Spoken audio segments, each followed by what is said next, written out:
Now, never in the history of mankind have human beings consumed so many carbohydrates. High carbohydrate consumers. Would you agree with me? These are things that are consumed in large amounts. It is estimated that cereal today is sometimes 30% sugar. And is estimated by the age of 3, about 1 in 3 American children are overweight. And it is also estimated on the figures that 93% of American children start the day with cereal. So considering each one of you, would you agree with me, looking at your neighbours, your families, your friends, and it's so popular because it's just there. There's no preparation at all. And it has a lot to do with the high carbohydrate diet. The cereal is a main part. So what have we got? We've got cereals and toast for breakfast, sandwiches for lunch, pasta for tea, cookies, cakes, pretzels, mid, during. Would you agree with me? Yep. That's right. Now, looking at these carbohydrates, a lot of them are made out of wheat. So the cereal, the bread, the cakes, biscuits, sorry, we call cookies biscuits. Cookies, pretzels, all made out of wheat. So what I'd like to do is I'd like to show you why wheat is playing such a large role in diabetes. In about the 1950s, wheat was put through intensive crossbreeding to produce a plant with a higher yield to save the starvation crisis in Mexico, in Africa, in India. The problem was when the wheat was this high with the high yield, before the grain fully ripened, the stalk would break and the plant would die. So back to the drawing board. So eventually they came up with a plant that only grows about this high, has a thick stem, and it can hold the high yield. Dr. Norman Boullag in 1969, notice the timing, 1969, he got a Nobel Prize for his hybridized wheat. Now no one complains about the helping with the starvation crisis, but what was never addressed was the effect of this hybridized wheat on the human body. Now in that hybridized wheat, what was created was a starch called amylopectin A. Now amylopectin A is the starch that is found in the hybridized wheat, and it gets the blood sugar level up very high, very fast, and then you always get a corresponding dump, and that is what our pancreas does not like. It's actually, no cell in the body likes it, because up here you've got overload of glucose, and down there you've got a depletion. Let me give you something to compare it with. Amylopectin B is found in bananas and potatoes, and if you are familiar with the glycemic index of foods, bananas and potatoes get the blood glucose level up fairly high. The glycemic index of foods is how quickly the glucose in the food gets released into the bloodstream. So amylopectin B found in bananas and potatoes, that gets the blood glucose level up not quite as high and not quite as fast, and thus not quite as low. If I'm quick, I can get away with it. Amylopectin C is found in garbanzos, lentils, lima beans, all your legumes. What does it do? It gets a nice steady high and a nice steady low. And that's exactly what every cell in the body likes. It's what the pancreas loves. See, all of these foods, as soon as they get in the blood, they're broken down to glucose.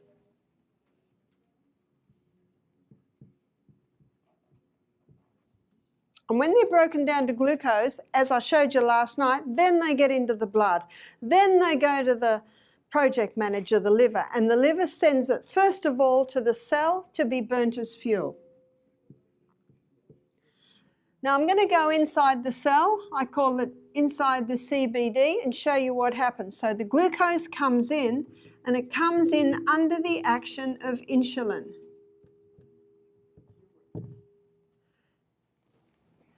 and it goes through a 20-step pathway. Now this 20-step pathway gives us,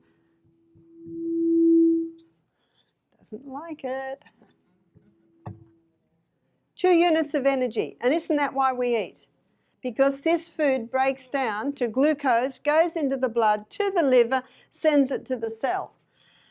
Now the end result of the 20-step pathway is a chemical form of glucose called pyruvate. Pyruvate is the chemical form of glucose that gets fed into the 8-step pathway. And that 8-step pathway gives us a whopping 36 units of energy. Whoa! That's exciting. What makes the difference? It's oxygen. No oxygen up here. It's important to understand this to understand diabetes, so bear with me. Now this is every single cell in the body except for the blood cell, because the red blood cell, it's the carrier of the oxygen, the carrier of this glucose to the CBD, which is the central business district of the human body. And it is the pancreas that releases the insulin to get the glucose inside the cell. Now, on a high carbohydrate diet, we have still got a lot of glucose left over. And so now the liver stores some as glycogen. Glycogen is a name given to quick-release glucose stores. Now these glycogen stores are very, very important in the diabetic, as you will see. Now it's like a little bunch of grapes that gets stored in each, basically a muscle cell.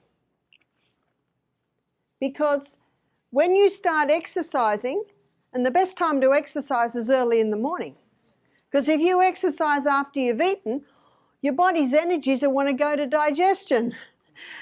And your working muscles that are getting you up the hill are saying, we need it. And the stomach says, no, we need it. So the best time to exercise is before breakfast. Well, where are you going to get the energy? You haven't eaten yet, especially if you ate light last night. Yesterday, my main meal happened about 1:30, and I didn't eat again till breakfast. So where does the energy come from? Your glycogen stores. They're like little molecules of glucose. Well, they are little molecules of glucose, but it's like a little bunch of grapes already sitting in your muscle cell. Now, on a high carbohydrate diet, we have still got lots of glucose left over, and so now the liver causes it to be stored as fat. They're the 3 places that the glucose gets sent. And as you can see, on a high carbohydrate diet, there's often a lot of glucose left over. That is the most dangerous fat in the body. You've heard of triglycerides. You've heard of triglycerides and the link between high triglyceride levels and heart disease, strokes. That high triglyceride levels are not coming from the fat we eat. Can you see where they're coming from? That high carbohydrate diet, the liver's got no choice.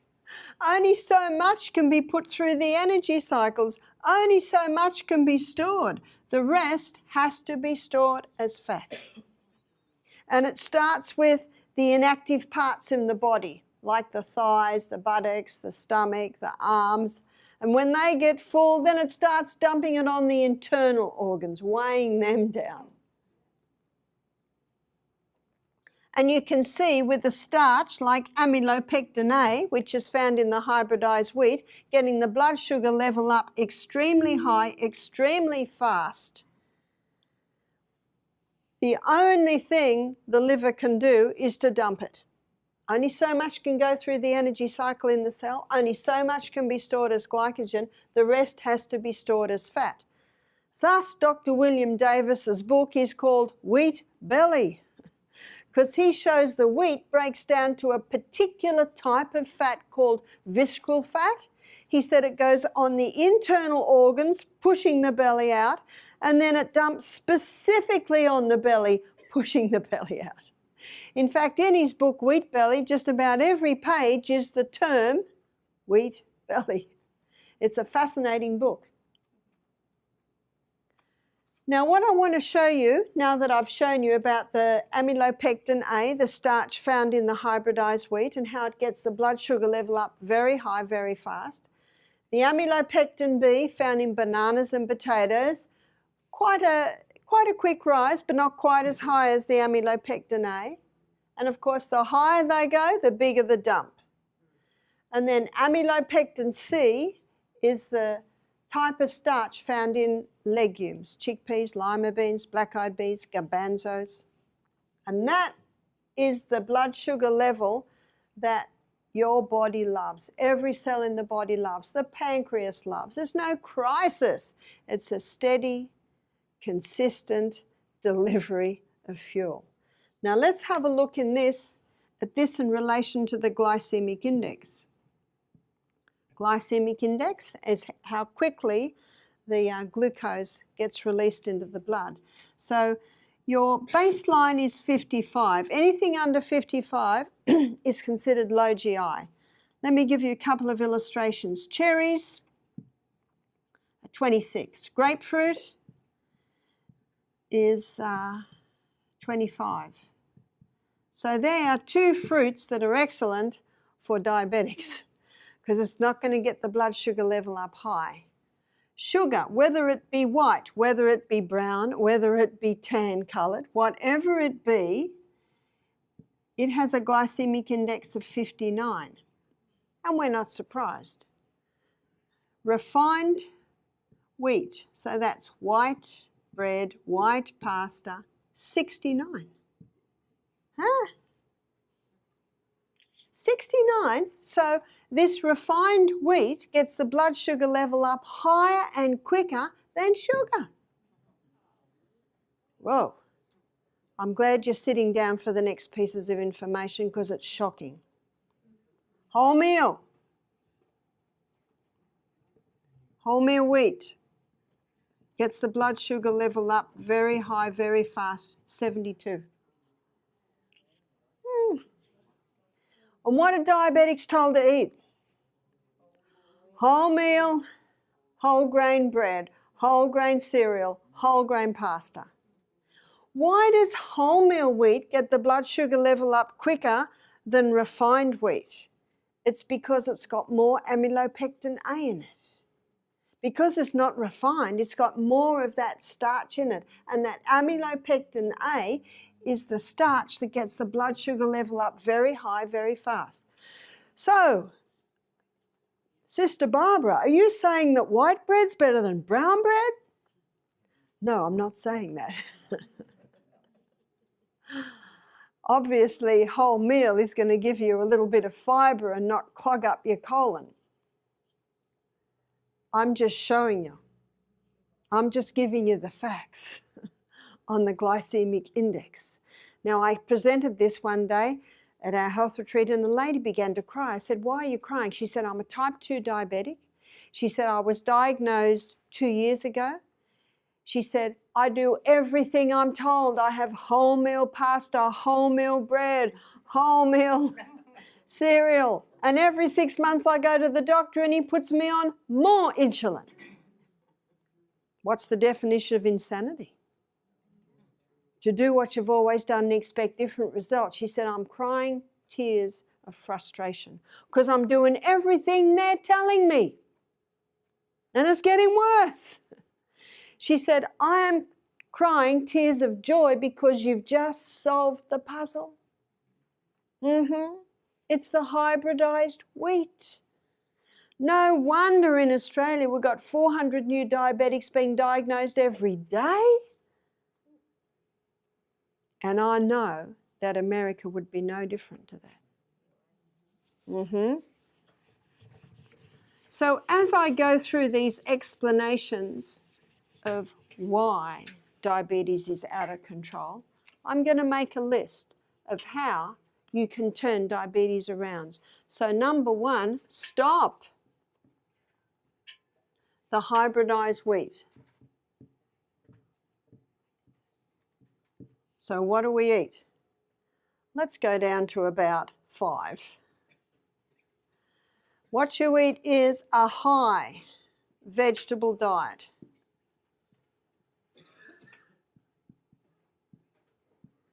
Remember this, vegetables are high in fibre, high in minerals, low in sugars.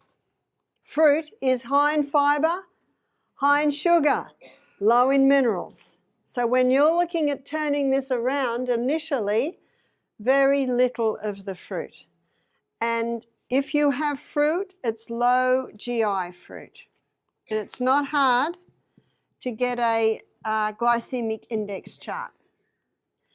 Generous amounts of protein. You will find on the glycemic index that lentils, garbanzos, lima beans, black-eyed beans, cannellini beans, kidney beans, so many legumes. We should eat them every day. They are very nice level on the glycemic index. So what's your protein? Protein is your legumes. One man said to me he went to a health retreat in America 10 years ago as a diabetic, and he said, I was told that I had to eat legumes, lots of them. He said, I did. It's 10 years later now, and he's on no medication and managing well. Nuts and seeds. These three are high, I meant to say high fibre there. High fibre, which is high vegetables, generous proteins, and your healthy fats. So what are your good fats? Nuts, seeds, avocado, coconut oil, coconut in all its forms, and olive oil. And very low carbs. So the carbohydrates that are low GI are millet, oats, and quinoa. And for your bread, you can go spelt. And spelt and kamut are wild hybrids of the original wheat. So it's basically what wheat used to be like. So they're the foods. It is that diet that will help to balance the blood glucose levels in the body. If you want to read on this a little bit more, Dr. William Davis's book Wheat Belly, he goes into detail on the amylopectin, the different starches. Yeah. Is the sourdough bread still good? Yeah, always sourdough. What sourdough does is it breaks down the protein or the gluten in the grain and makes it more digestible. It actually also increases the protein content of it. And because it breaks down the gluten structure, it actually lowers the carbohydrate content. And that's, of course, what you're looking for. You've heard of the paleo diet, the FODMAP diet, you've heard of Atkins diet. Basically, it's that sort of a diet. But it's a vegetarian diet. And let me show you how you can do the paleo diet vegetarian, because there's no doubt about it. The Atkins diet and the paleo diet conquer diabetes and conquer it very quickly. So we're going to have a look at the food. We're going to have a look at the protein content and the carbohydrate content, because as you can see from this list, this high carb is actually a big contributing factor to diabetes. And we're going to go to Genesis 1:29, where God tells Adam and Eve what to eat. And God said, behold, I've given you every herb-bearing seed which is upon the face of the earth. What's a herb-bearing seed? A grain is a herb-bearing seed, and a legume is a herb-bearing seed, and a seed is a herb-bearing seed. So what about grain? Well, we've got wheat, rye, barley, oats, amaranth, buckwheat, quinoa. Grains are high in protein, but they are quite high in carbohydrate. How many on our carbohydrate list are from grain? Cereal, bread, cakes, pretzels, pizza, pasta, right. So it's a high carb diet is usually from the grain department. What about legumes? What's a legume? Chickpeas, lima beans, what do you call it? Garbanzos, black-eyed beans, lentils, soy. Soy's only a problem if it's been genetically modified. High in protein and medium to low in carbohydrates. Now you'll find in the FODMAP diet, have you heard of the FODMAP diet? I've met people who've had huge change in the FODMAP diet, but the FODMAP diet damns legumes. It says that they cannot be digested in the human gut. That's because the human gut that can't digest them isn't working well. So all we need to do is listen to the lecture I gave yesterday on how to restore proper gut function, and then the legumes can be handled. Most people suffer some wind or flatulence with legumes because they don't rinse them enough. Ideally, you soak them and then you cook them in a pot after you've rinsed them, and in another pot you have a nice rich sauce cooking. And when the legumes are 3/4 cooked, rinse them, rinse them. You see the colour of the water. What's the colour of the water? Grey. There's your wind. Got that? You rinse that away, and then you put your legumes into your lovely rich sauce and let that cook for about another half hour. That's the way to eat legumes, and you won't have a problem. If you still have a problem, you probably need to listen to the lecture last night and learn how to boost your hydrochloric acid, your digestion. Seeds. What's a seed? In a seed, we've got chia seed, flaxseed, or flaxseed or linseed, same seed, sunflower, pumpkin seed. Seeds are high in protein, and they are quite low in carbohydrate. And God said, behold, I've given you every herb-bearing seed which is upon the face of the earth, and every tree, in the which of the trees a fruit-bearing seed. Fruit-bearing seed is a nut. So nuts, we've got almond, Brazil, hazelnut, cashew, walnut, pecan nut, so many nuts, macadamias. Nuts are high in protein, low in carbohydrate. And that's why this is the diet that works. Because in this diet here, you're consuming more legumes, seeds and nuts and less grain. You see, your legumes are about 1/3 the carbohydrate content that you will find in your grain. Changing the diet makes a massive difference. A lot of people eat the carbohydrates to fill themselves up, but the fact is it doesn't. It gives a quick high and then a corresponding low. Yes? What do you do? Because I've been doing the vegetables and all that stuff, but I've lost a lot of weight as a result of it, and I don't want to lose weight. I want to gain some fat. The only time you lose weight is if you're not eating enough protein. And Dr. Atkins showed this very, very clearly. He said, if you're eating adequate protein, you will never lose muscle.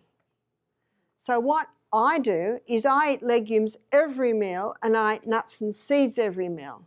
And I don't lose the muscle and I don't lose the weight. I just stay the same.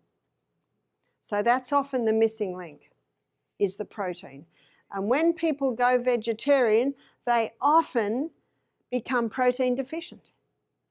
One lady said to me, you're right. She said, a year ago, my family and I decided to become vegetarian, become healthy. She said, we've all lost so much weight. We've got no energy. I said, what are you eating? Pasta, bread, cereal, rice. Aha. So that's often the missing link, and is the protein.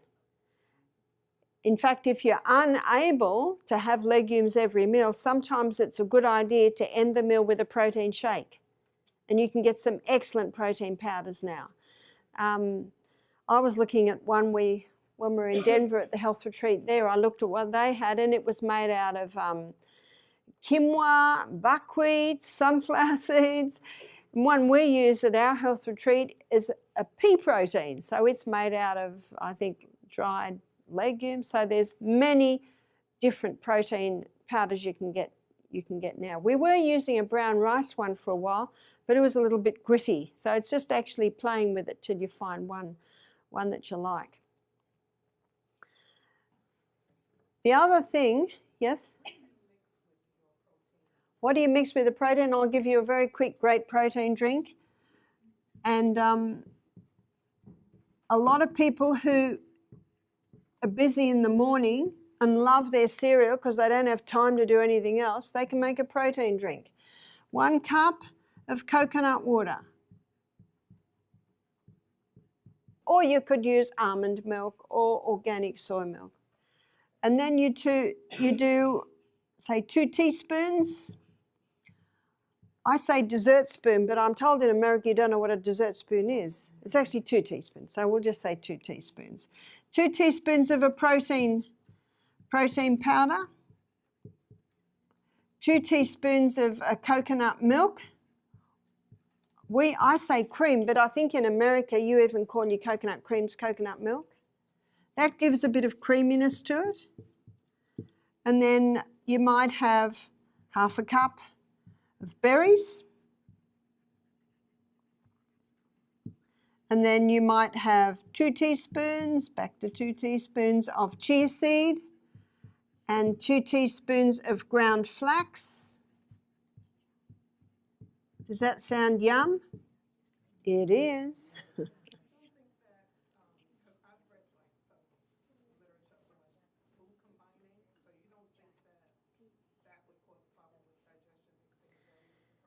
The only problem where you get with food combining, and you'll often hear it, you shouldn't combine starch and protein.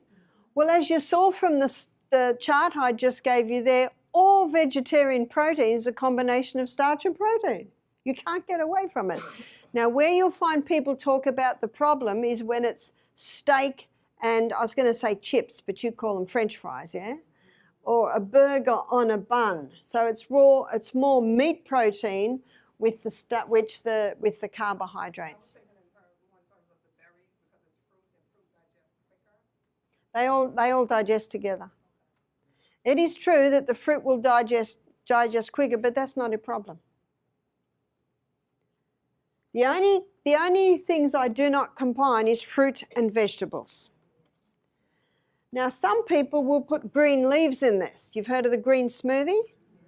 But green leaves are fine because they're considered a herb. Got that?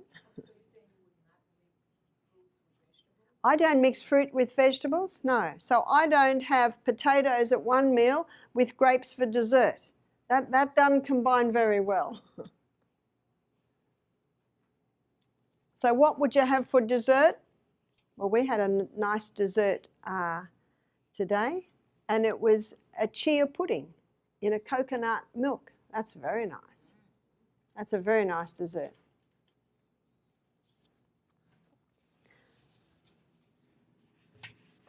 So now, how would you know that works? You'll know that works because you don't get hungry until lunchtime. If you're getting hungry before lunchtime, maybe you'll put a bit more flax in it, because there are 3 food groups that keep the food in the stomach longer, and that's protein, it's fibre, and it's fat. And these are actually the 3 essential food groups. Protein is essential because 50% of the membrane around every cell in the body is protein. It's essential. Your body cannot heal without protein. 50% of the membrane around every cell in the body is fat. It's essential. Your sex hormones are made from cholesterol, which is partly made from fat. Fat is an essential nutrient, and the fattiest organ in the body is the brain. And it loves fat.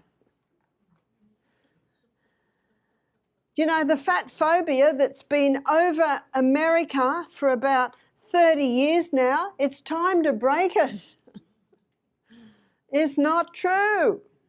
The only dangerous fat is the stored fat from too many carbohydrates. And when you see yogurt, 100% fat-free, what have they done to it? And what's it going to taste like? And so what are they going to do to it to make it taste nice? Sugar. The person's far better to eat full fat than have no fat with the sugaring. Can you see that? In fact, one writer said he thinks it's going to take a whole nother generation to get this fat phobia out of the brain. Fat doesn't make you fat. There is a dangerous fat, and that is altered fat, found in your margarines and also frying. Fibre is an essential nutrient because fibre sweeps the colon, fibre stimulates peristalsis in the colon. It is in the fibre part of food that you will get a concentration of a lot of your minerals and vitamins. But the non-essential food group, and this may surprise you, is carbohydrates. Now let me define this. Carbohydrates are not bad. What a relief. We like them. It's only when they're overdone and refined. Got that? Only when they're overdone and refined. If I didn't serve potatoes at the main meal, I'd have a very unhappy husband. But potatoes are high on the glycemic index, so if you're diabetic, don't have 3 potatoes, have a small one and have some sweet potato. Because sweet potato, all your wild yams, they're much lower on the GI. It's just changing the ratio a bit. And that is why I say your carbohydrates are your negotiating part of the meal. And the negotiations change depending on your age, your size, your weight, your height, your physical, mental output through the day. How do you know if you're having the right amount of carbohydrates? You're the right weight, you got energy, all is good. Body will speak to you. But as you can see, overdoing the carbs means the body is forced to store it as fat. Now your pancreas, I'll draw it up here. Here's pancreas underneath your left rib. And your pancreas releases insulin to get the blood sugar level down. And it releases glucagon to get it up again. So on a high carbohydrate diet, too much is released. I'll show you. So high glucose demands the release of high insulin. And then it goes too low. And then the body says, crisis, quickly, stop the insulin, release the glucagon. But what does the person usually do when their blood sugar goes low? I need a shake, I need a lolly, a candy you call it, I need a Mars bar. Will that get it up? Oh yes. Boom! And then the body goes, oh no, we're too high. Stop the glucagon, release the insulin. Boom. But something else happens. When you've got this high insulin, it's trying to get it into the cell, trying to get it in the cell. And what's happening is, this is full, the cell says, I'm sick of the sight of you. So insulin resistance develops. You've heard of it? And the glucose is still running around the blood. And the brain says, we need more insulin. Quick, more insulin. We don't need more insulin. We've already got enough, but it can't get in because of insulin resistance. And then it starts to leak out the urine. Do you know what diabetes mellitus means? Sweet urine. And then eventually the pancreas says, I'm done, I've had enough, I've got nothing left. And there's your diabetes. I'll tell you the story of Dan. Dan came to us at the age of 20, type 1 diabetic. He'd had diabetes since the age of 15. He had a course of strong antibiotics, and the side effect was it damaged the beta cells in his pancreas. So at 15, from a course of strong antibiotics, because of a chest cold, when all he really needed to do was have some high doses of garlic and vitamin C and lemon drinks and go to bed, yeah? Do what our grandmothers did. And he came to our retreat. He was holding a bit of excess weight. Do you see, insulin has a one-track mind. I must store, I must store, I must store. So he was on short and long-acting insulin morning and night. First week, he was with us 4 weeks. When he woke up in the middle of the night and had a blood sugar level low, he took a candy. That would get it up very quick, very fast, and give him a headache. But he could go back to bed. Second week, if he got a blood sugar level low, and why is he getting a blood sugar level low? He's on too much insulin. You see that? Because that's what insulin does, gets it down. Second week, he decided to eat an apple. He's a very quiet boy. I didn't know what was happening. Takes a long time to eat an apple in the middle of the night. Third week, after hearing the lectures, he decided to, if he had a blood sugar level low in the middle of the night, he'd get up and do push-ups, 20 push-ups. Blood sugar level would come to normal and he'd go to bed. Where did that come from? His glycogen stores. And you know what he said to me? Why didn't anyone tell me about glycogen? Quick release glucose stores already in the cell, just waiting to be called on. By the end of the third week, he had dropped his insulin by 90%, type 1 diabetic. And he'd been told his pancreas was dead. I said, is it gangrene? What's dead? If there is blood going through that pancreas, it's alive. It just needs the right conditions. Why was Dan's blood sugar level going so low in the middle of the night? Because he was on too much insulin. What we were feeding him was this. William Dufty, in the book Sugar Blues, he says, insulin keeps diabetics alive long enough to give birth to baby diabetics. Scary. Most people are sick through ignorance, especially when you realise most diabetics are told to have wholemeal bread, wholemeal cereal, wholemeal pasta, and they're not getting better. The body can heal itself. I see this happen in people within a few days at our health retreat. Sometimes within 48 hours, they're seeing results. That's incredible, isn't it? The other thing is, stop the dairy. Why dairy? Cow's milk's excellent milk for baby calves. Now, it is true that some people that have dairy in their heritage can handle it. I've got a friend who's got an orphanage in Nakuru, Kenya, and they get Maasai orphans in. And you know what the Maasais eat a lot of and always have? A lot of cow's milk.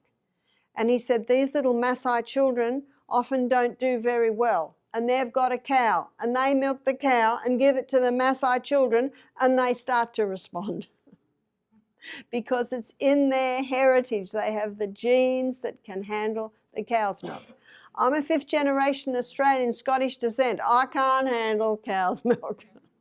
When I was a little girl, we used to get milk at school. It just made me feel ill.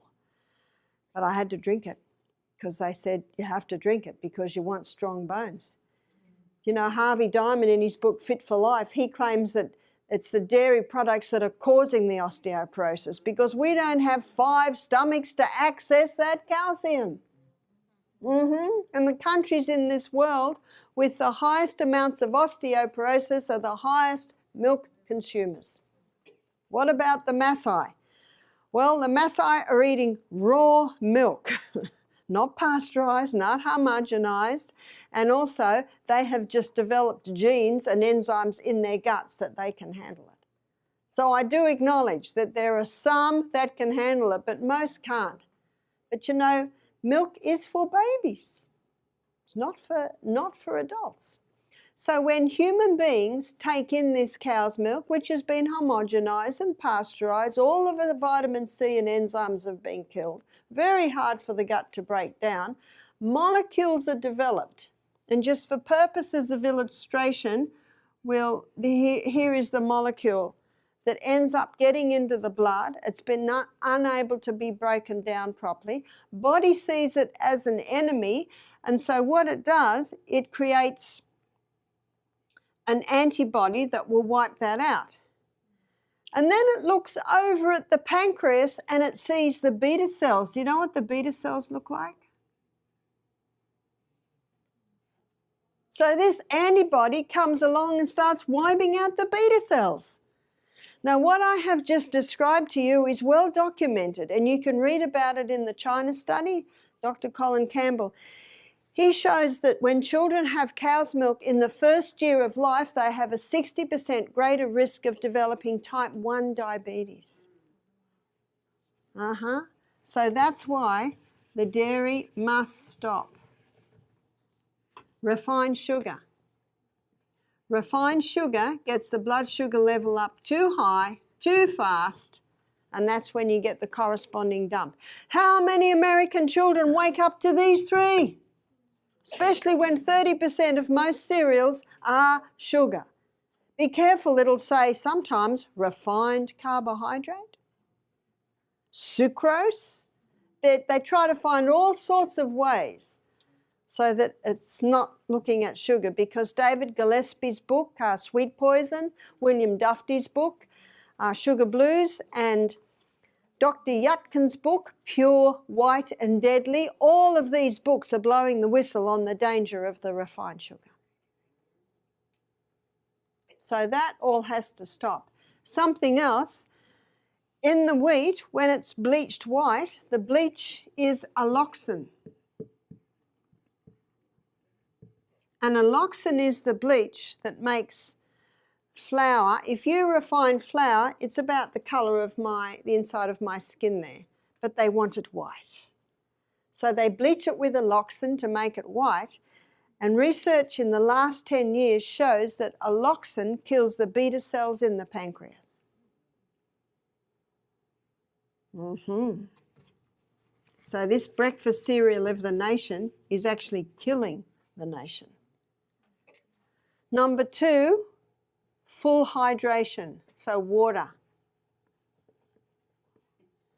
And there should be approximately 2 quarts a day. The way to take it is to sip. Your body can handle it. If you're a gardener, you know if you've been away for a week and your plant's dry, you put 16 ounces of water in that plant, where will it all go? But if you put a little bit in, then another little bit in, then another little bit in, that plant will take it. Same with the body. You need to take the water in little by little by little. Yeah? Well, if you're exercising, perspiring more, and larger people do perspire more and lose more, so it is true. So I say approximately. If you're my size, you can go 2 quarts. If you're a little bit bigger, you need to take a little bit more. And that's over 24 hours. And you take the Celtic salt. In my next lecture, I'll be talking about this in detail. 1 crystal on the tongue before every glass of water. It will replace the minerals lost from the day before. Number 3, exercise. Now there is a type of exercise that will get the body up onto a better rate of running, and this type of exercise also increases blood supply to the pancreas.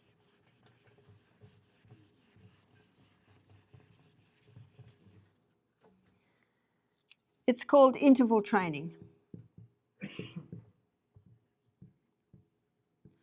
And interval training, as the name implies, is intervals of high intensity. So high intensity, then recovery for a cycle.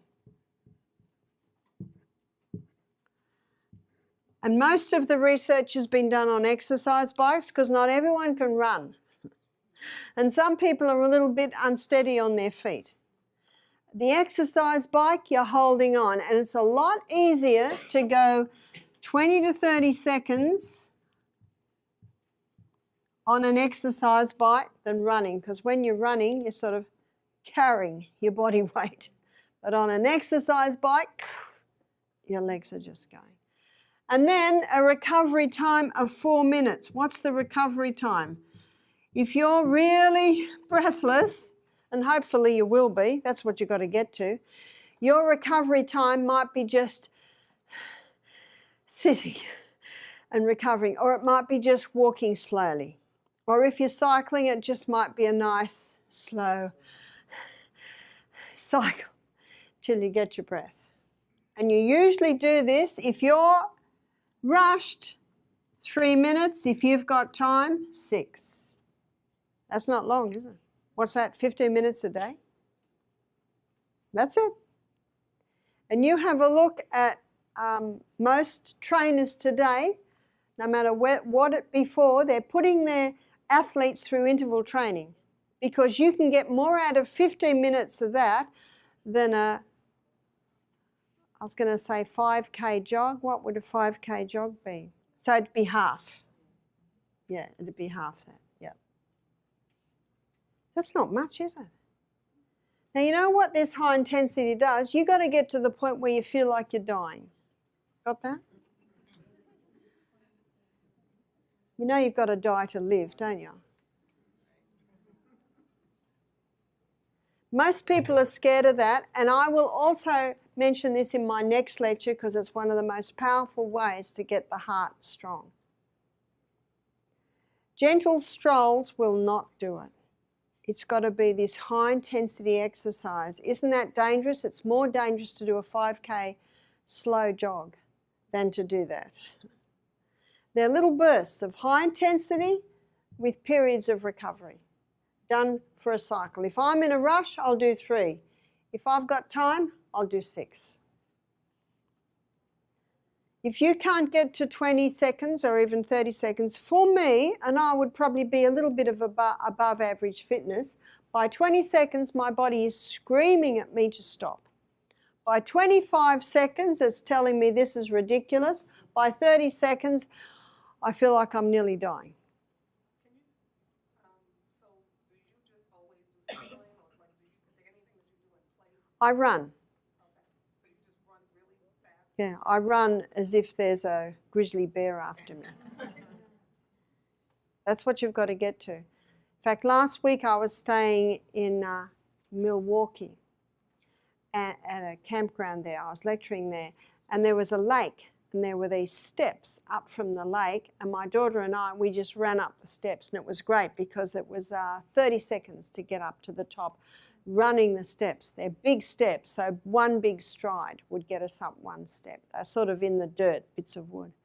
That was fantastic. And then we'd walk slowly round the edge till we got our breath back, do some stretches, and then ran for our life again. What that will do for a diabetic, it will increase blood flow to the pancreas. It'll wake up the pancreas, you know, and I think it's another mind blank, but the Bible says that the life of the flesh is in the blood. It's in Leviticus. I think it's 17:22, something around there. The life of the flesh is in the blood. So if you can get more blood into your pancreas, you're getting more oxygen, you're getting more water, you're getting more nutrients, and you're flushing the waste out. That's what the blood does. This does something else. When you start to exercise, your 20-step pathway speeds up, your 8-step pathway speeds up, and remember this is the one that'll give 36 units of energy, and it'll only give that sort of energy if you've got enough oxygen going in. Right now, you're breathing in about 500 mil, breathing out 500 mil. When you get to your 30 seconds, you're breathing in 3,600 mil of oxygen, breathing out 3,600 mil of waste, which means every cell in your body can get down to here. And if all your pancreatic cells get down to the 8-step pathway delivering 36 units of oxygen, that pancreas is going to come alive. So would you just say that the metabolism speeds up? Oh yeah, oh yeah. What that also does is this cell is now crying out for more fuel, more oxygen, so extra insulin receptor sites actually develop on that cell. So insulin resistance can be turned around in a matter of days when you start to eat like this and exercise with the IT training. That's exciting.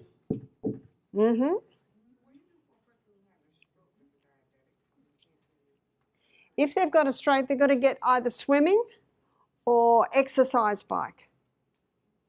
And, pardon? Swimming. She will be able to. One lady I knew had a stroke and she was only 50 and they put her through, the physio had her on all these different exercises. You have physiotherapists. But she didn't feel she was getting anywhere, so she went swimming twice a week, and at first all she could do was this to the arm. Then she got it up more and more, and then eventually breaststroke. She said, I'm almost at freestyle. It's just every day. There's a book called The Brain That Changes Itself by Dr. Norman Doidge, and this is an amazing book, story after story of people who were told they'd never walk again, their arms would never move again, and yet they did. So it's Norman Doidge. It's D-O-I-D-G-E. Dr. Norman Doidge, The Brain That Changes Itself. Swimming is very gentle. Swimming, you're weightless, and swimming, there's no weight on the ankles, knees and hips. So people with ankle, knee and hip problems, you know, the swimming is great. And of course the problem is the chlorine, so ideally search around for low chlorine pools. And the exercise bike is great because you're sitting, and even if you've only got one arm that works, you can sort of lift up the other arm and put it on. And this is what Norman Doidge found. Someone had a stroke, couldn't use the arm. They had electrodes all over it. They were monitoring the nerves and his brain. And they said to him, what's happening with your arm? He said, I cannot move my arm. And as soon as he said that, the nerves to the arm were blocked because he thought it. And then they got him to say, we want you to say now, I'm going to move that arm. And as soon as he said that, the nerves were awakened. Isn't that incredible? Because what science can show now. So if that arm won't move, if you say every day that arm's going to move and you start picturing it moving. And what you can also do is you can help it. You can put it up. And by doing that, you're starting to get the nerves and muscles ready for when it can move. In fact, if you say you can, you will. If you say you can't, you're right. You won't, and science proves that. And tomorrow, the second lecture, I'm going to be talking about the mind and how you can use it. So in here, number 4, there are 5 hours in the night where the batteries are recharged. Early nights. And those 5 hours are between 10 p.m. and 3 a.m. When daylight saving stops, those hours are between 9 and 2. So they're the hours in the night where the batteries are being recharged. So no matter what the problem, you've got to be asleep in those hours. A lady emailed me and her son is having trouble with health and he's not sleeping well. I said, tell me what he does in the night if he can't sleep. Well, he wakes up and goes on his computer. That'll wake everything up. So I said, no, don't. You see, your eyes are an extension of your brain. So if you do wake in the night and you can't sleep, you're best to lie there and have soft music on. Or what helps some people is just have, you know, those little caving torches? You just get a little night light that goes from here. It's called caving torches because they cave with them. So it's elastic around there. And you read a book. So your brain knows it's dark because of what's out there, but your eyes are just targeting the letters. And often when I can't stop thinking, by reading.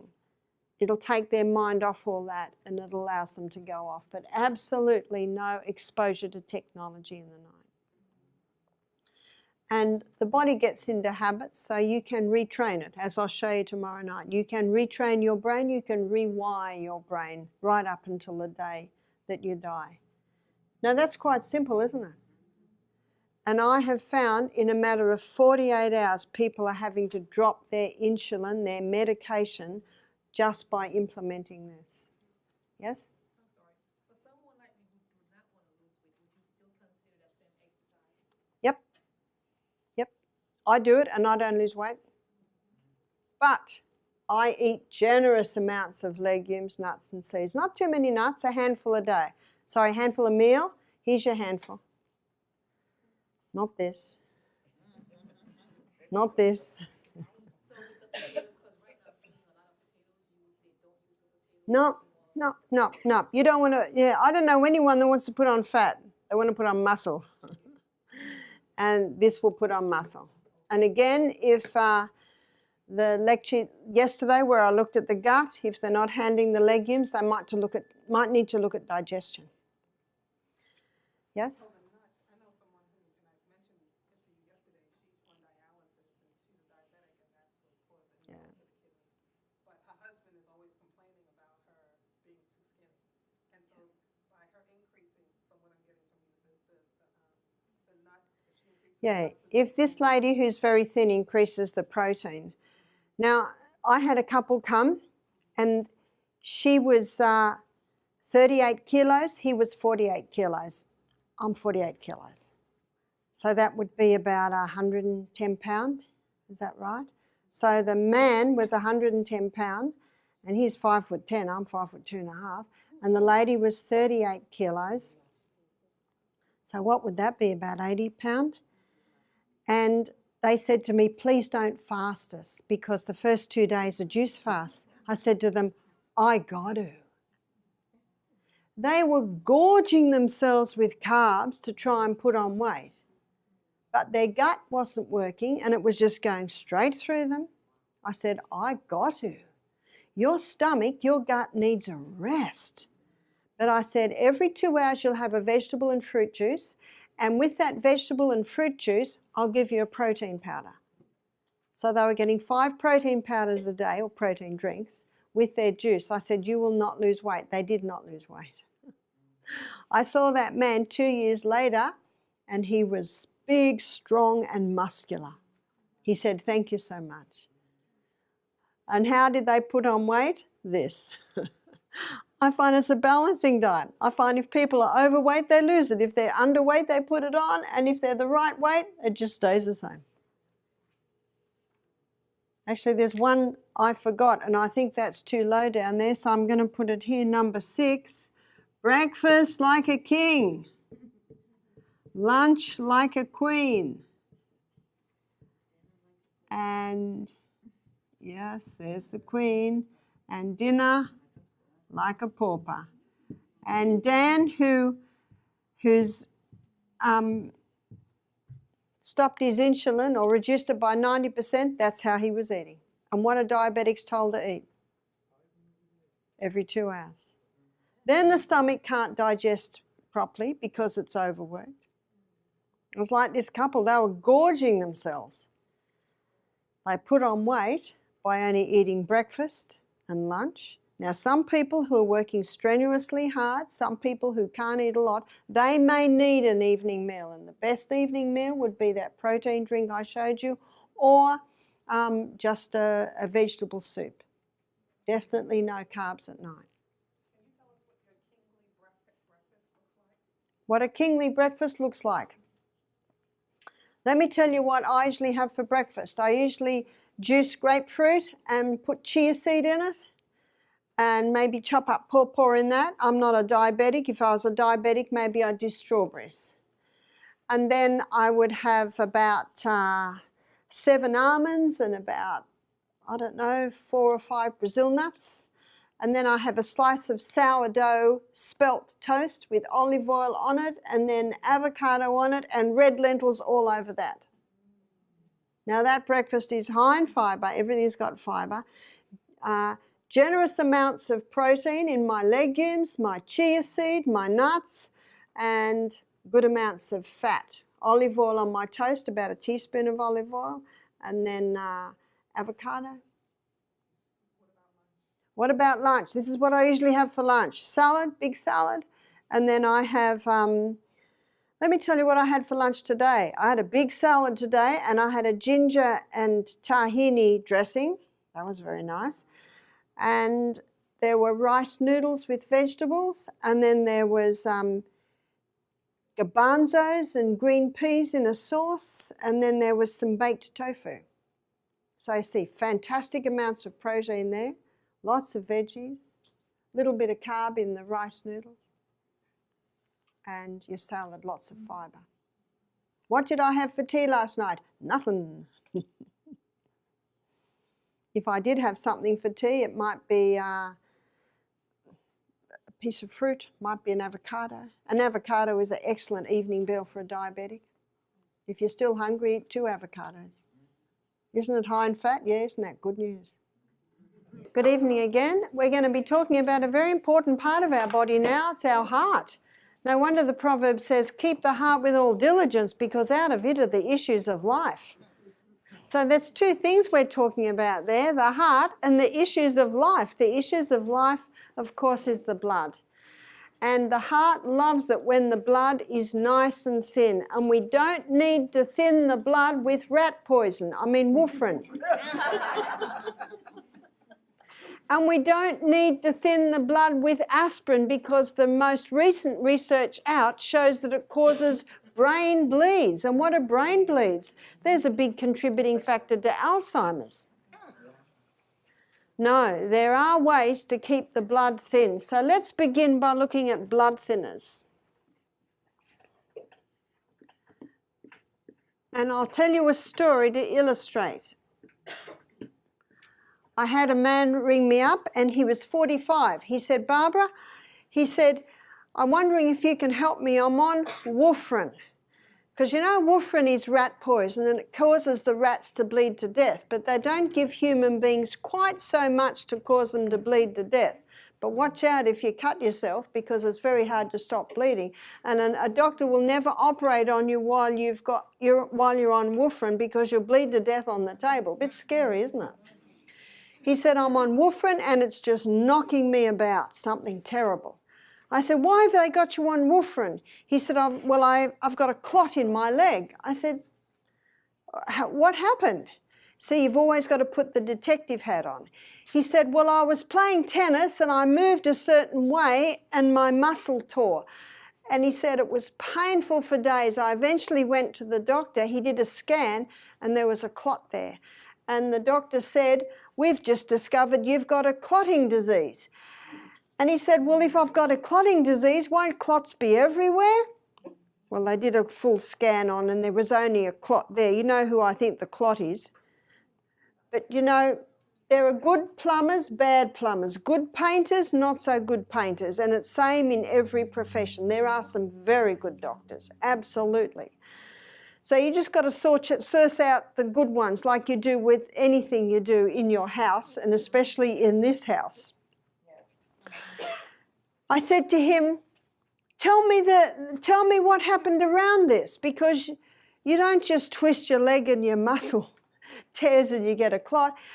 Well, he said, I wasn't drinking any water and I was having 2 quarts of Coca-Cola a day, and I was having 3 coffees a day, and I was working 14-hour days, and I wasn't eating very well, and I was drinking too much alcohol at night. Aha. Can you see cell integrity was drastically diminished, so when he twisted a certain way, the cells just couldn't hold it together, and his blood was already so clumped from all of those things, it just clumped in one section there. And now the doctor had him on warfarin. He said, I've been to the health food shop. He said, I'm drinking water now. And he said, I'm not having any Coke. I've stopped the alcohol. He said, I've stopped all the caffeine.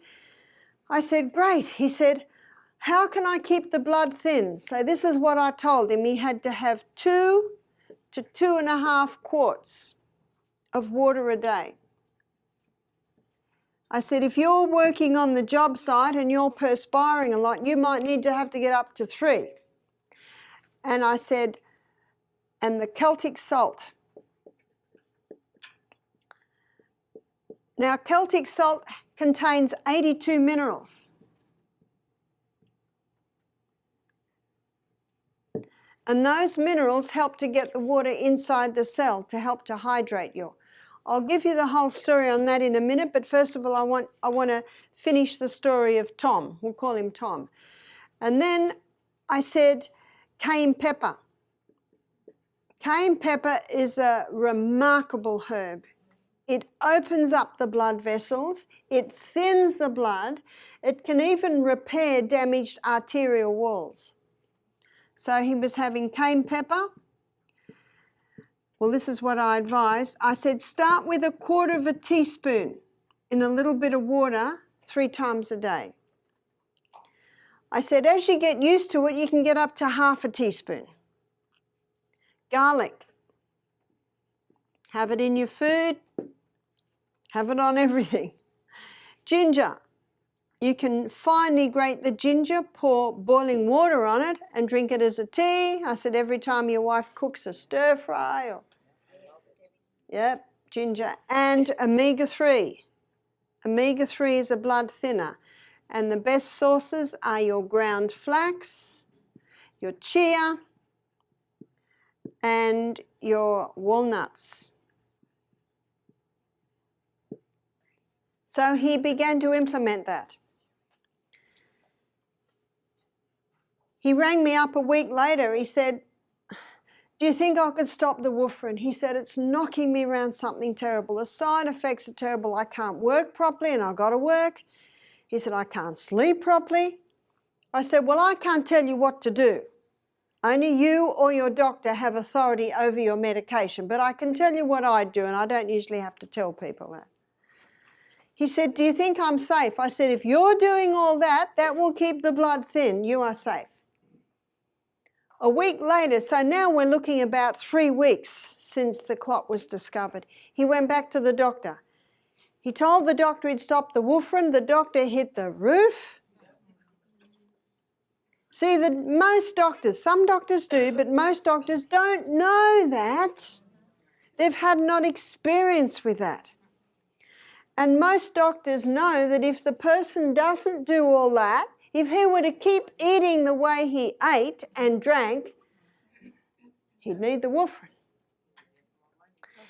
He said to the doctor, when the doctor had stopped yelling at him, just answer me one question, mate, because that's what we say in Australia. He said, will the warfarin break my clot down? Doctor was silent. Because do you know it won't? All it does is thin the blood. It does not break the clot down.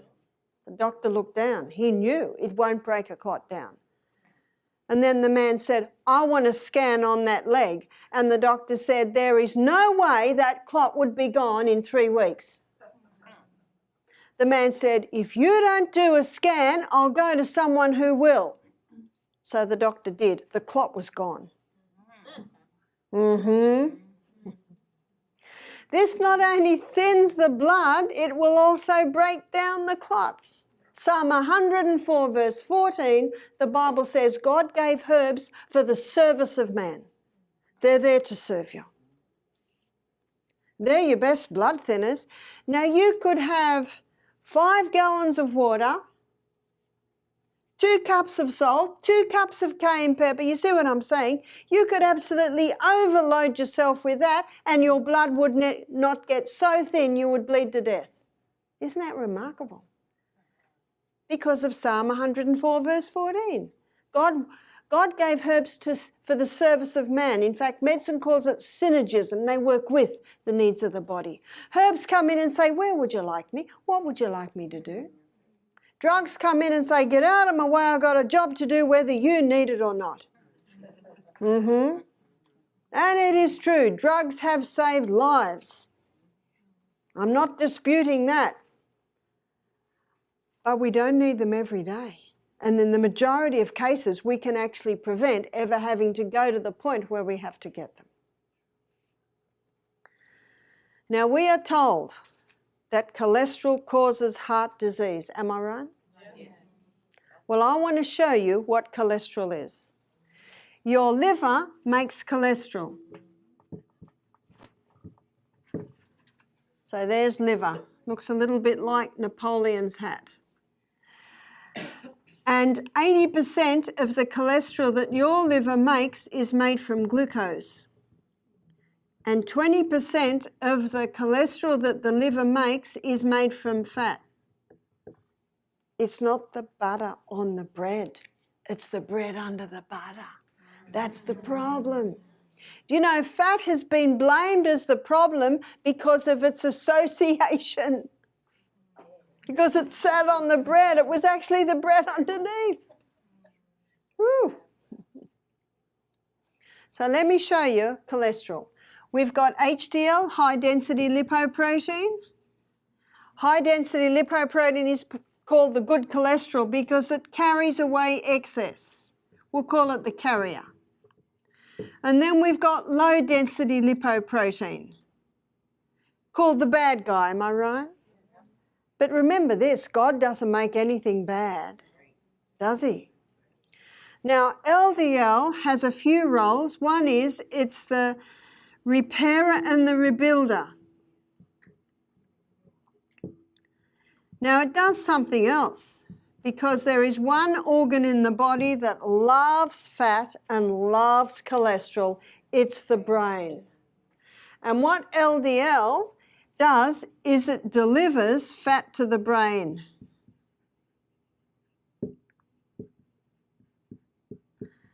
Did you know that breast milk is high in cholesterol? And babies don't die from heart disease. And did you know that especially the first 3 days where you've got that thick, creamy substance, incredibly high in cholesterol? Do you know why the milk is so creamy and rich at first? Is for that developing brain. The brain won't develop without it. Person who's on statin drugs, would that I'll get to the statin drugs. The Framingham Heart Study, have you heard of it? The Framingham Heart Study, very famous study. It's done in the little town of Framingham. Over 30 years, they've been studying about 20,000 people. It's a very reputable study. They found that people with high cholesterol levels don't get Alzheimer's. A moment's silence for you to digest that one. Did you get that? Framingham. Frammington.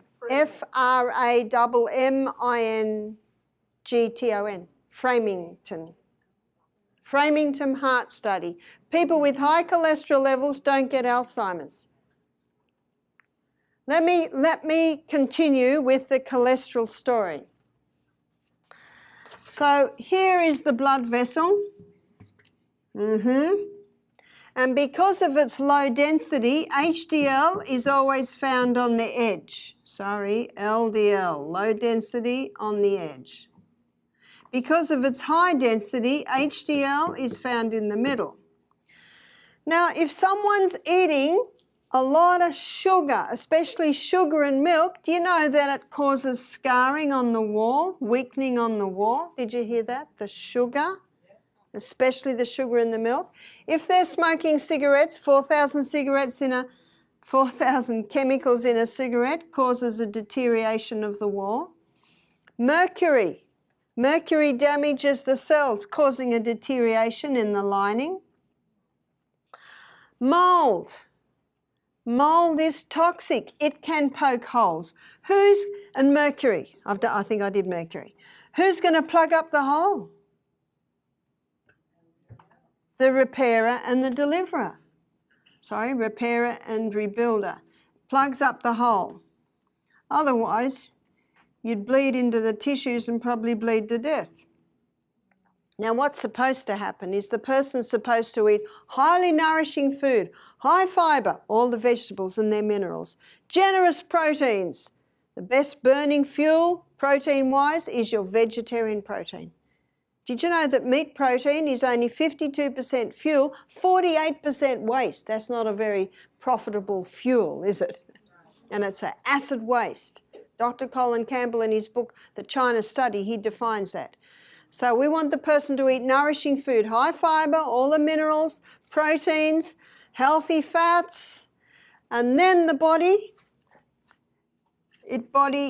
repairs and builds up that hole. And then HDL comes along. Remember what his job is? Carrier. And he carries away the excess. Now that's what's supposed to happen.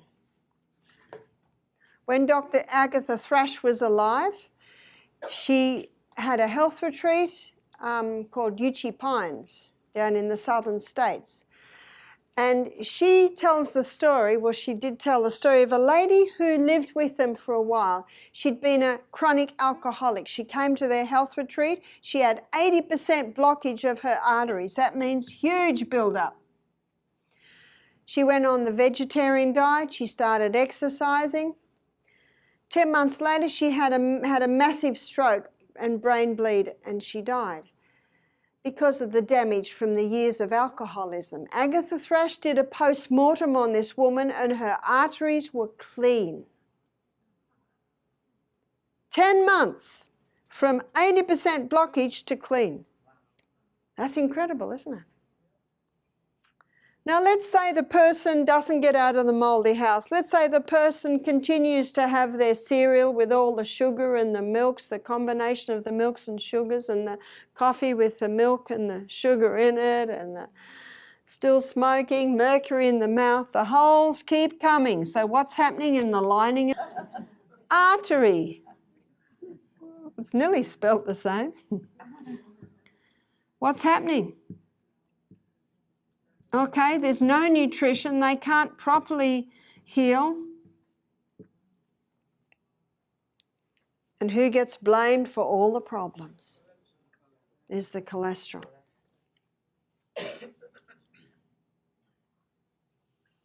So how do we clean it up? And cholesterol is not causing heart disease. It's what causes it to be there. There's a book called The Serial Killer.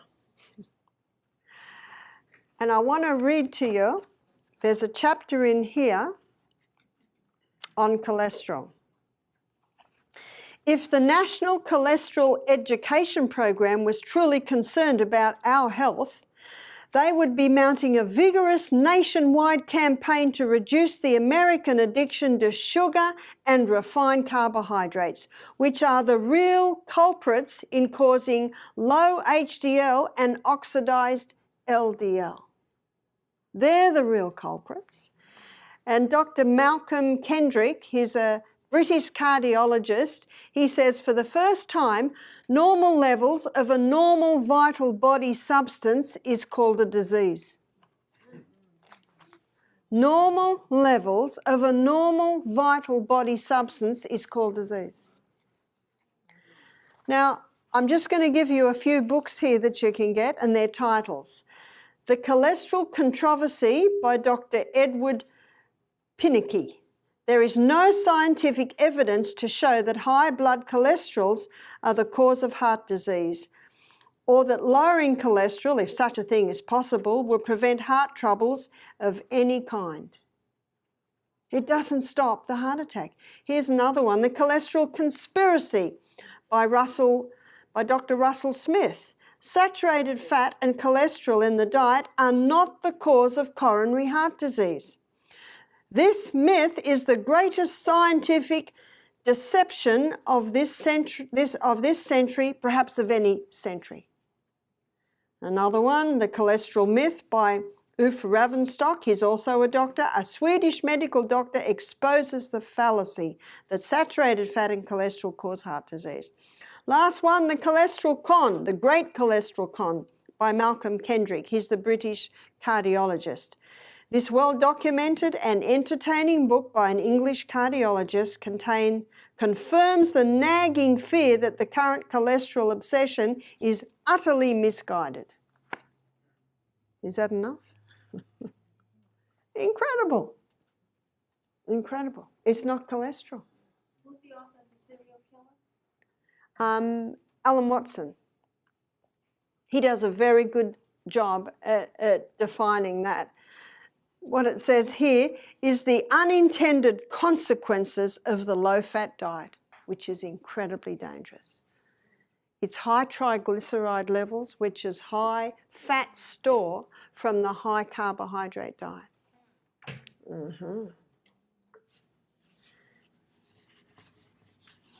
2 weeks ago, I was running a health retreat in Alabama, and there was a woman there who was 69. She looked 50. She's very well kept.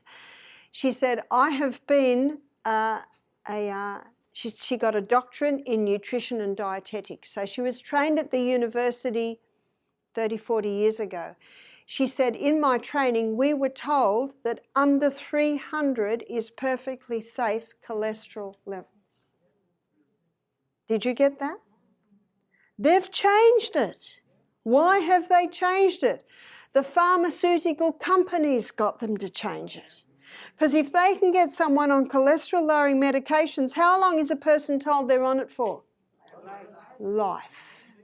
If you're under 300, you're safe. Did you hear that? Already they dropped it to 200. Now they're dropping it down to 160. They've done a... So don't believe them. Now, two of the most common cholesterol-lowering medications are Lipitor and Crestor. How do they work? Well, they block the pathway in the liver that the liver uses to make cholesterol. And that same pathway is what the liver uses to make coenzyme Q10. What's coenzyme Q10? Your heart protective enzyme. So a person has a heart attack, goes on Lipitor or Crestor, can increase their risk because now they haven't got coenzyme Q10. Are you ready for the side effects of Lipitor and Crestor? Memory loss, Alzheimer's, dementia, muscle wasting, and they've just added another one, breast cancer. Because our sex hormones are made from cholesterol. Did everyone hear that? This man who's been on cholesterol-lowering medication for a long time now has erectile dysfunction. Sex and memory loss. Anyone interested? Give me a break. One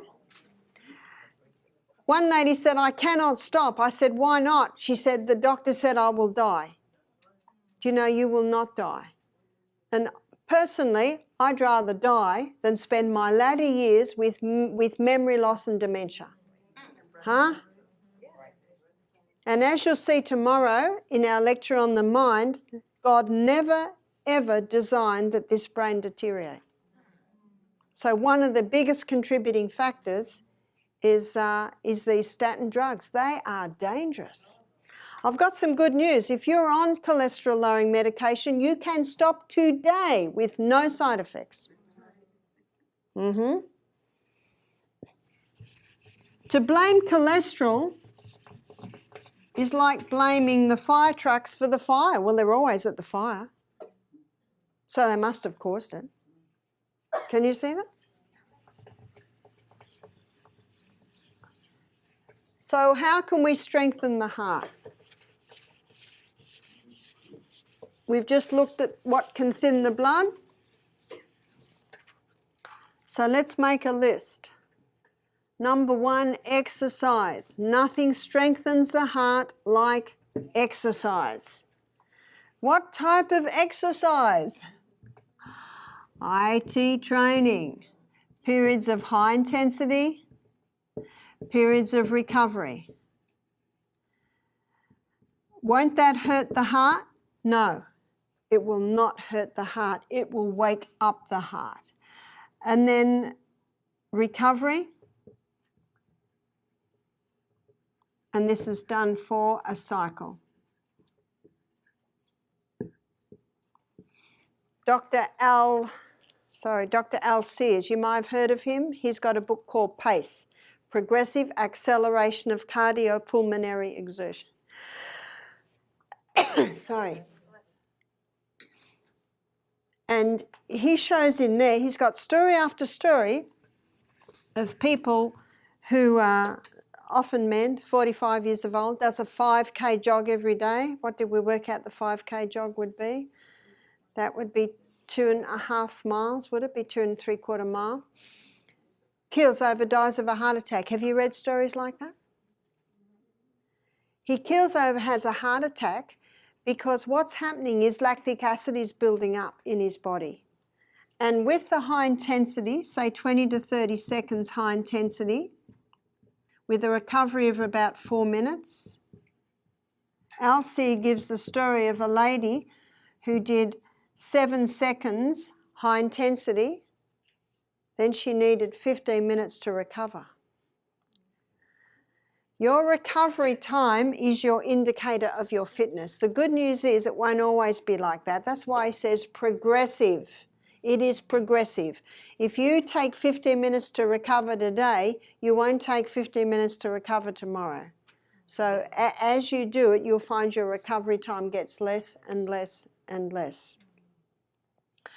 And what he shows was inside the cell. So I'm going to take you inside the cell to show exactly what happens. Remember, the glucose goes in and there's a 20-step pathway. And that 20-step pathway gives us 2 units of energy. The end result of that 20-step pathway is a chemical form of glucose called pyruvate. Pyruvate gets fed into the powerhouse, called the powerhouse because this 8-step pathway gives us 36 units of energy. This is the oxygen pathway. This is the no oxygen pathway. Now, when someone starts to speed up the body, let's say they're getting to even halfway through the 30 seconds. 20-step speeds up. 8-step speeds up. But there's a rate-setting enzyme in there. This one is always faster. And even when the whole lot speeds up, the 20-step pathway is always going to be faster. So when someone is really moving, more pyruvate is being made than can be fed into that powerhouse, so the body stores it over here as lactic acid. You've heard of lactic acid? Now, the most amazing thing I think about this interval program is that when you're in recovery time, now that can be cycling slowly, swimming slowly, walking downhill, or maybe you're just standing still getting your breath back. In recovery time, your liver converts the lactic acid back to pyruvate and feeds it in the powerhouse. This means that when you're in recovery time, and it could be just standing still, your cells are burning just as much fuel as when you're running for your life. Isn't that good news? So what this recovery does, it prevents the build-up of the lactic acid. So the recovery time is not an excuse because you can't go any further. It's actually essential for the mopping up of your lactic acid. That's the most exciting thing, I think, about the interval training. And that's why they're finding that this interval training is having a better effect on the heart, the lungs, the muscle, because we are made up of these things here. Every cell muscle is that. Here's a cell. I draw it as if there's one per cell, but in the muscle cell you can have hundreds. They're called the mitochondria. And the more you exercise, the more they develop. Isn't that incredible? That's 36 units of energy, 36 units of energy, 36 units of... Oof, incredible. Yeah? So instead of running, like doing 3 miles or 2.5 or whatever, you should run in intervals? Is that... That's right. When I was a little girl, I was a girl guide. And we used to do Scout's pace, running from one telegraph pole to the next, walking the next, running the next. It's basically interval training. You look at every sport, interval training, basketball, throw the ball, everyone's walking back to their spot.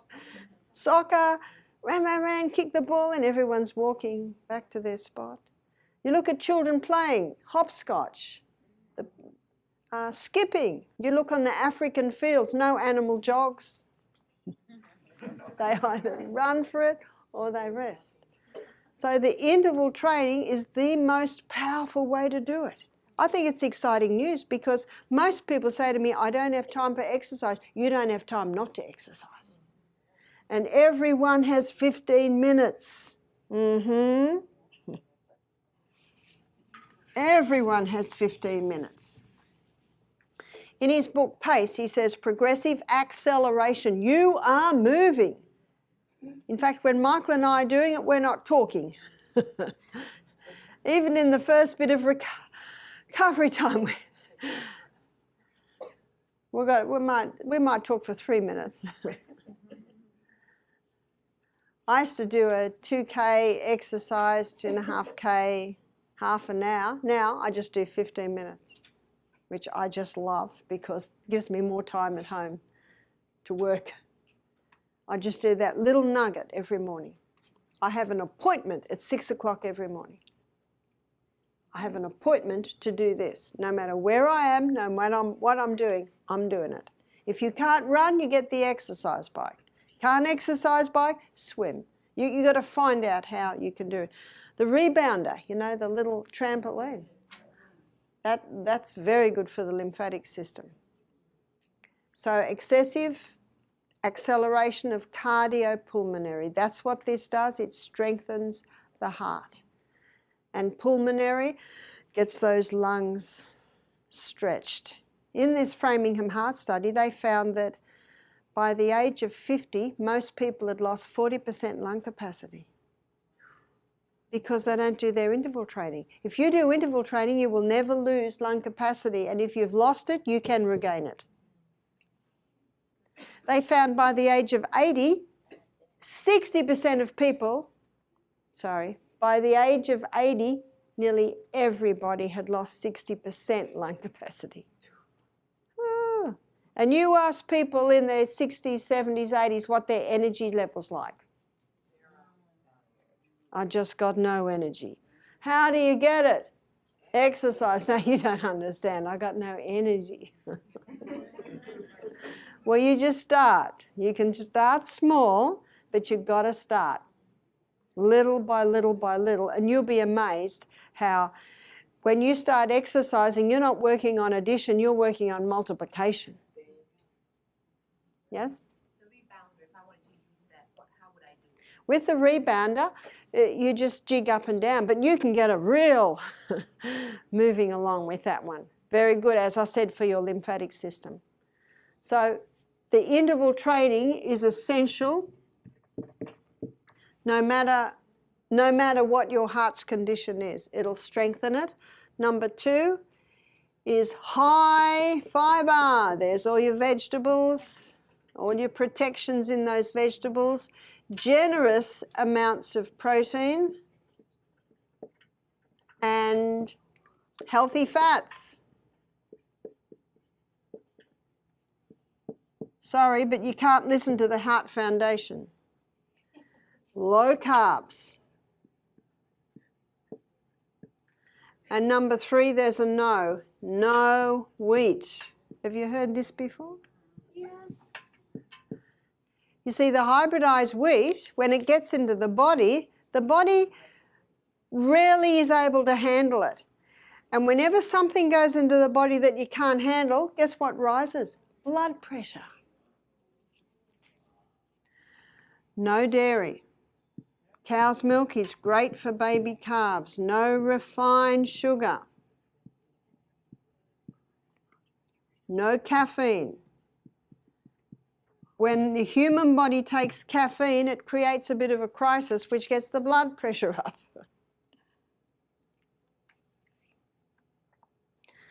Number 4, early nights. This is when your heart is resting and reviving. Remember, between 10 and 3 a.m. They're your hours of power. Number 5, blood thinners. So I won't define them again because I already have.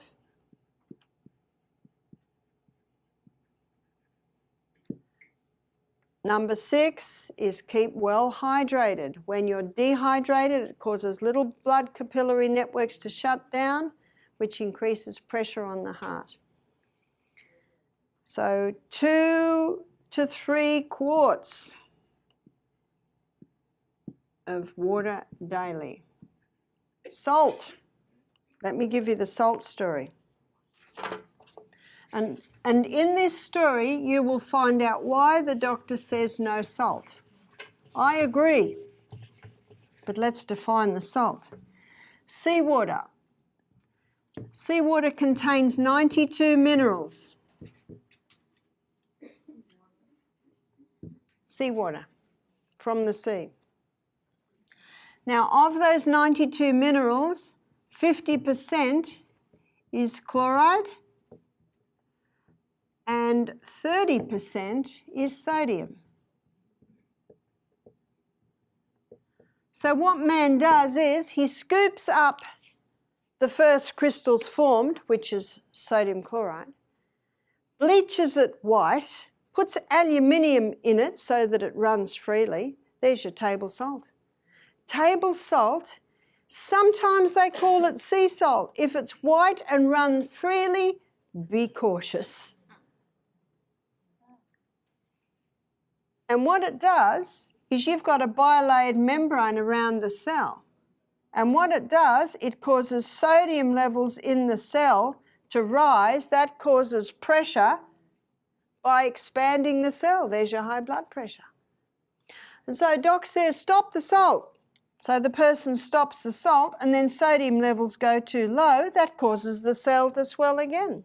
In fact, if that cell has no sodium in it, it explodes.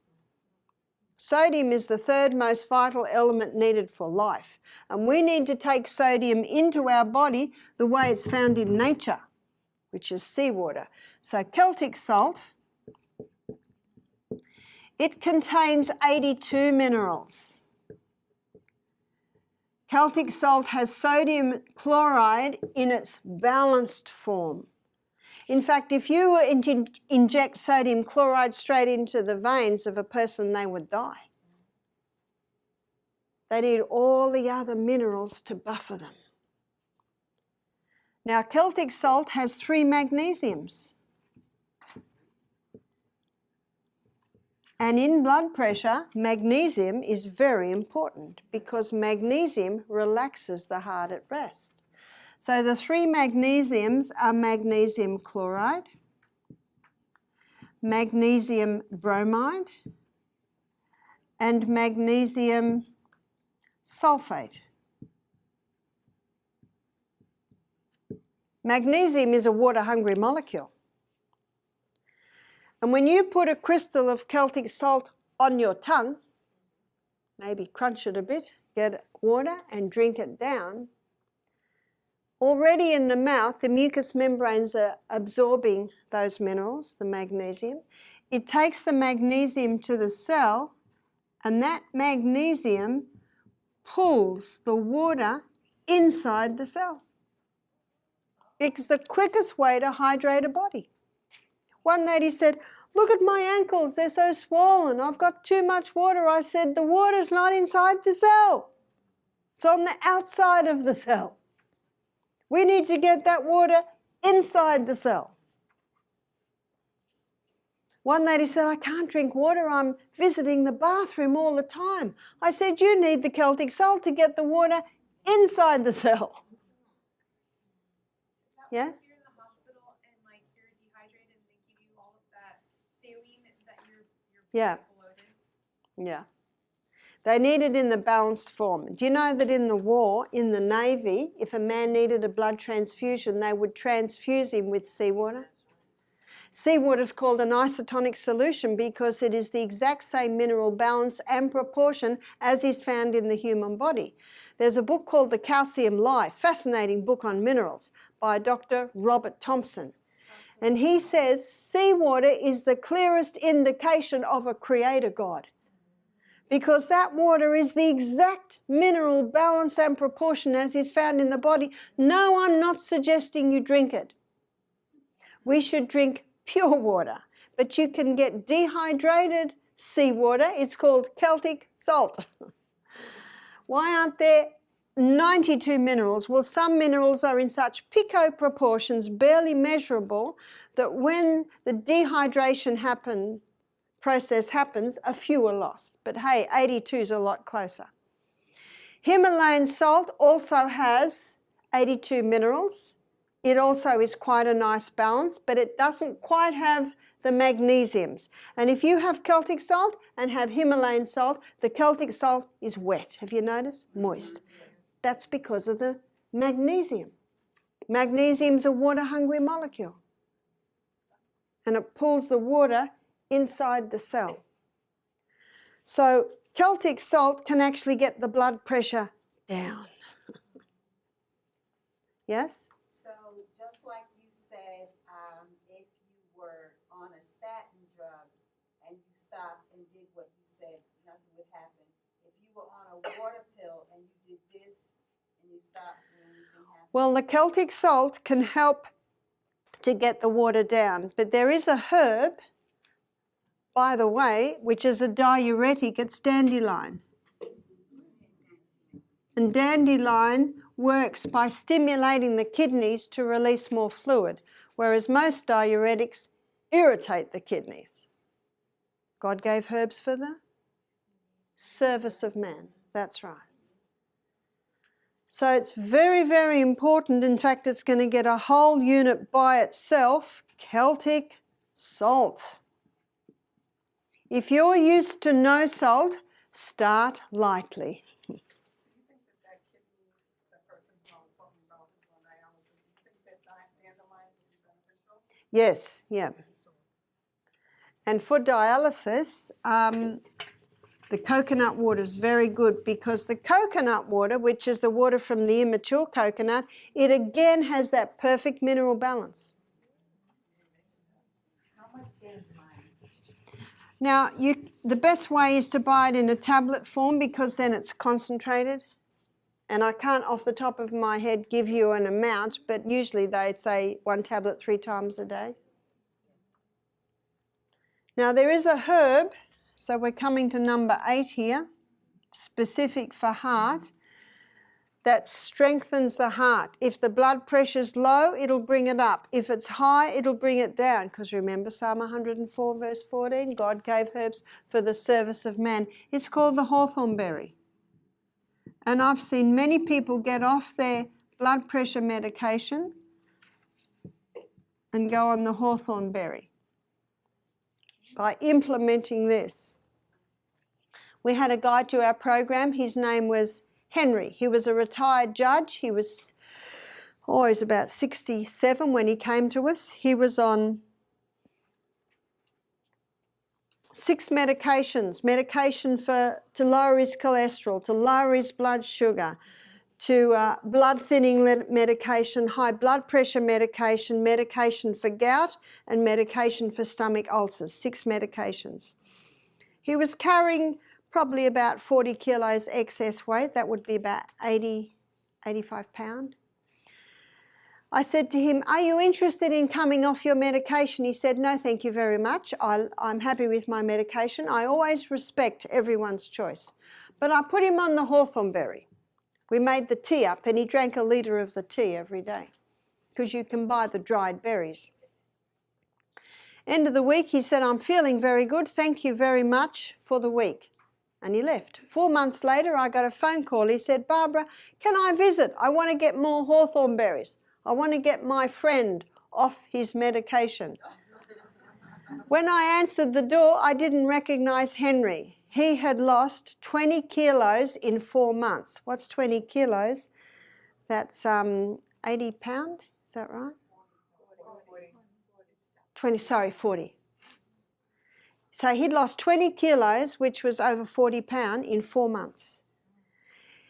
He looked so good. The puffiness had gone out of his face. He said, I can do my coat up now. He said, sit down, I'll have a few more stories for you. I said, I went to the doctor. He took my blood pressure and he went up to walk out of the room. And Henry said, what are you doing? He said, the machine's broken.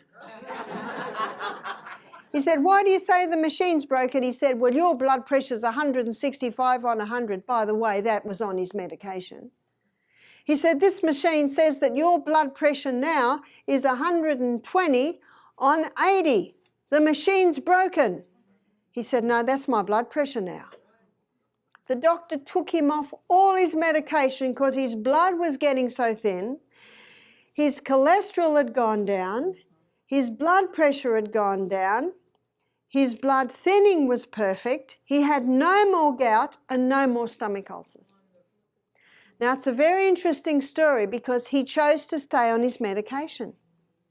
But he changed his lifestyle to the point where everything came back to normal and the doctor had to take him off his medication or his blood would get too thin, his blood pressure would get too low and he'd start passing out. Can you see that? So it is our job to convince our doctor that we can do it without the drugs. To prove it. I said, Henry, tell me what you have for breakfast. He said, I have a big spaghetti bowl of chopped fruit, low glycemic, whole grain cereal, maybe it's oats, maybe it's millet, maybe it's quinoa, coconut cream. Did everyone hear that? 40 pounds lost on coconut cream. Fat doesn't make you fat. Chia seed, ground flax on top, and a slice of sourdough spelt with avocado on top. That's not a light diet, is it? He said, I don't eat again till at lunch. Lunch, I have a big salad. I have some vegetables, baked or steamed or stir-fried, some form of protein, maybe lentils, maybe lima beans, and I might have another slice of sourdough toast with avocado, not a light diet. And I'll never forget what he said. Very decisive man. He would have been a good judge. He said, I do not eat again till breakfast. He doesn't need to. So 40 pounds lost in 4 months on that diet. He said, I drink my water between my meals.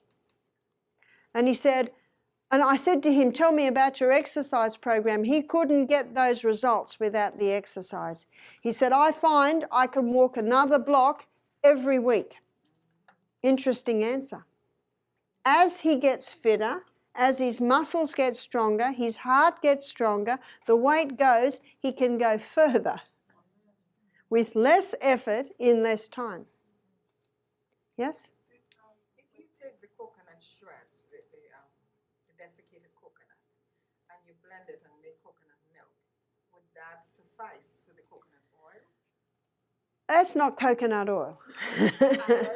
but all form of coconuts are fine. Yes? As far as digestion goes, with the Celtic salt, the chloride, would that help like with somebody who has... It's a very good question. Hydrochloric acid is made from chloride.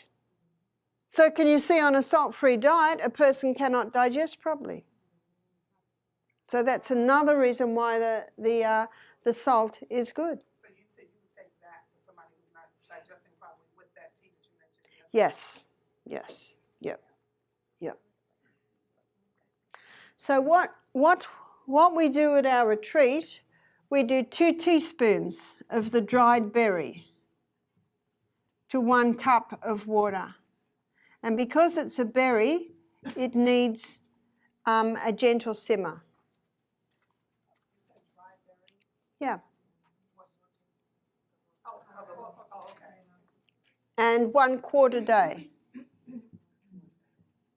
Now, as the blood pressure comes down, as the weight comes down and everything comes back to normal, you can stop the hawthorn berry.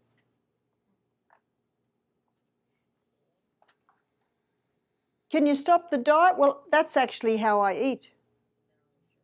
It's a fantastic way to live, to eat. And I don't like the word diet, just look at it, a food program. Very similar to the program I gave for diabetes, isn't it? Same program for weight loss. It's actually a balancing program. Yes? Is it okay once in a while to have a cup of tea? I love tea. Okay, cup of tea. I used to love tea, but I don't drink it anymore. If I want a cup of tea, I'll have peppermint or I'll have ginger. You'll be amazed how your tastes do change. So I want to thank you for your attention tonight.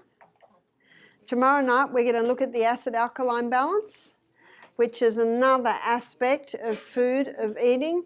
And the second lecture tomorrow night, we're going to be looking at the mind. So I look forward to seeing you tomorrow night.